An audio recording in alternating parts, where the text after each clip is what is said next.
Thanks for staying with TVC News. Now to Bayelsa, where the state government has reassured that it would end the current blackout across the state as repairs to vandalized electricity towers reach advanced stages. This is coming days after the expiration of a deadline by the transmission company of Nigeria. Joseph Kunde has the details. I'm sure it won't extend more than 6 weeks, we promise. This was the estimated time frame given by the Transmission Company of Nigeria for power to return to the Bayelsa state capital after a meeting with the Deputy Governor Lawrence Erujakbo last month. Over 3 weeks after, a visit to some of the affected towers along the East-West Road revealed advanced work on most of the towers with reconnection of the high-tension cables ongoing. For this other sector, I can guarantee that before even the 6 weeks complete, they will be able to erect and string their lines. The other ones are not as efficient as this team, so they are also willing to partner with the other people that are not too efficient to ensure that they deliver their own part of the job. From the interaction with the contractor on ground here, within 10 days he was able to erect 2 towers. And he has promised that within another 10 days he will be able to fix the other 2. I have confirmed that they're actually working. And I want to encourage all of us to be patient. It is not easy that the state is in darkness. But during the monthly transparency briefing held at the Treasury House in Yenagoa, the Commissioner of Information also emphasized the commitment of the state governments to generate electricity in Bayelsa State. We have our own law, electricity law, that will enable us, that is a legal instrument, and that is what we are going to use to process our own independent electricity supply in the state.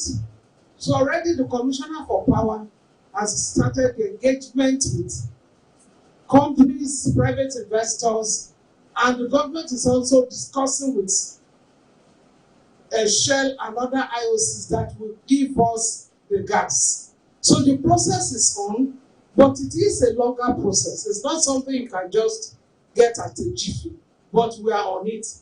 Despite the challenges to return power to the state capital, the government believes it will not take beyond the stipulated time frame by the Transmission Company of Nigeria.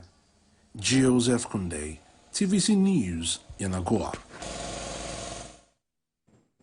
Parents and guardians have been advised to keep children between the ages of 0 and 2 years away from screens. This formed part of discussion at the conference with the theme, Parenting Without Borders. Senior correspondent Ivy Kanu has the details. There is no doubt that we live in a world where almost every area of the society is experiencing transformation. Parenting in this modern day is not left out, as it has its challenges. These are some of the questions this program themed Parenting Without Borders provides answers to. While the first speaker stressed that children must be taught values that transcend time, the second spoke on identifying the child's talent and passion. If you teach them today the way you were taught yesterday, you're preparing them for a world that is already gone. What values do you have? People must be kind. People must be helpful. People must have love for God and humanity. Have you heard of people who were born left-handed and today they are using their right hand? It can't be okay. Neurologically, he's been rewired. Panel's discussion centered around parents dealing with their traumas, being present in the life of their children, and working environment being conducive for parents, amongst others. It's important as parents to understand that, you need to deal with your issues and not transfer those issues to your children. I tend to tell my mom a lot of things because I know that there's certain times that I would not be able to do this thing on my own. I'll need her help with it.